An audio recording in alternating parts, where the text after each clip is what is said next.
Hello friends, welcome to ENVEETUCHEFCOOKING channel. இன்னைக்கு நம்ம பார்க்க போற ரெசிபி prawn வறுவல். இந்த வறுவலை நம்ம எப்படி பண்ணலாம்னு பார்க்கலாம் வாங்க.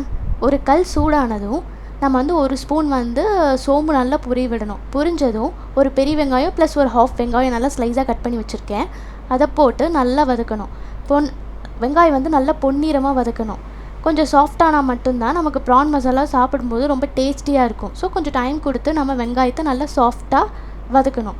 வெங்காயத்தோடையே கொஞ்சமாக கருவேப்பிலையும் போட்டு நம்ம வதக்கணும். வதக்கி முடித்ததும் நம்ம சின்னதாக கட் பண்ணி வச்சுருக்க ஒரு மீடியமாக சைஸான தக்காளியை போட்டு வெங்காயத்தோடையே நம்ம வதக்கணும். வெங்காயமும் தக்காளி நல்லா சாஃப்டாக மசாலா மாதிரி ஆகணும். அதுக்கு கொஞ்சம் டைம் கொடுக்கணும். அப்போனா தான் ப்ரான் வறுவல் சாப்பிடும்போது ரொம்ப டேஸ்டியாக இருக்கும்.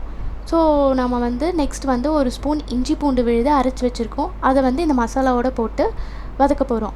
இப்போ நல்லா கிளறி விடணும். கிளறி ஒரு 1 மினிட் விடணும். அது கூடயே ஒரு ஸ்பூன் மல்லிப்பொடி போடுறோம்.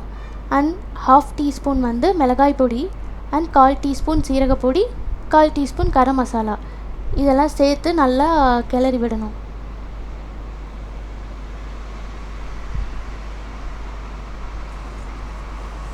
நம்ம கிளறிட்டு நம்ம க்ளோஸ் பண்ணி வச்சிடணும் லிட் வச்சு.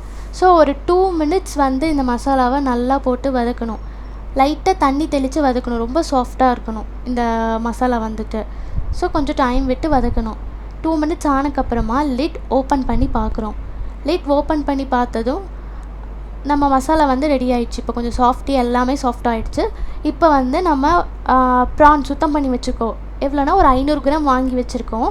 அதை க்ளீன் பண்ணி சுத்தம் பண்ணக்கப்புறமா ஒரு 300 கிராம் தான் வந்திருக்கு. ஸோ இந்த 300 கிராம் ப்ரானை இந்த மசாலாவோடு நல்லா போட்டு வதக்குறோம்.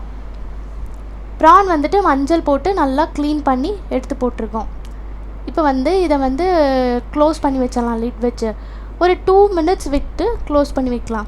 அந்த ப்ரான்லேயே தண்ணி கொஞ்சம் விட்டு வரும். நம்ம தண்ணி விட தேவையில்லை. இந்த 2 மினிட்ஸ்க்கு அப்புறமா ஓப்பன் பண்ணி பார்க்கலாம். பார்த்திங்கன்னா தெரியும் நல்லா தண்ணி ப்ரான்லேயே வந்திருக்கு. இப்போ மறுபடியும் ஒரு க்ளோஸ் பண்ணி கொஞ்சம் ட்ரை ஆகிற அளவுக்கு நம்ம வச்சுக்கலாம். ஒரு 5 மினிட்ஸ் கழித்து பார்த்தோன்னா இந்த மசாலா ஃபுல்லாக ட்ரை ஆகிடுச்சு, ஃபுல்லாக வறுவல் ஆகிடுச்சு. இப்போது இந்த இறால் வறுவல் டேஸ்ட்டாக இருக்கும். இப்போ கொஞ்சமாக கொத்தமல்லி தழை போட்டு கிளறி விட்டுக்கலாம். கொத்தமல்லி போட்டால் ரொம்ப வாசனையாக இருக்கும். இன்னும் ப்ரான் ஏற்கனவே ப்ரான் வறுவல் ரொம்ப டேஸ்டியாக இருக்கும். கொத்தமல்லி போட்டால் இன்னும் டேஸ்டியாக வாசமாக இருக்கும்.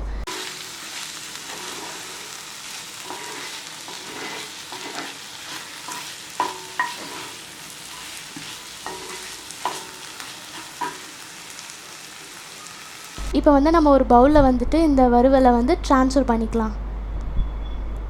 சூடாக ட்ரான்ஸ்ஃபர் பண்ணுறோம். இப்போது பார்க்கவே செம்ம அட்டகாசமாக டேஸ்ட்டாக இருக்குல்ல. இதை நம்ம சாதத்தோட இல்லை எதுக்காக சைட் டிஷ்ஷாக வச்சு சாப்பிடும்போது செம்ம டேஸ்ட்டாக இருக்கும். ஜீரா ரைஸ் இந்த மாதிரி எது கூட வேணால் சாப்பிட்லாம். எல்லாத்துக்கும் டேஸ்ட்டாக இருக்கும்.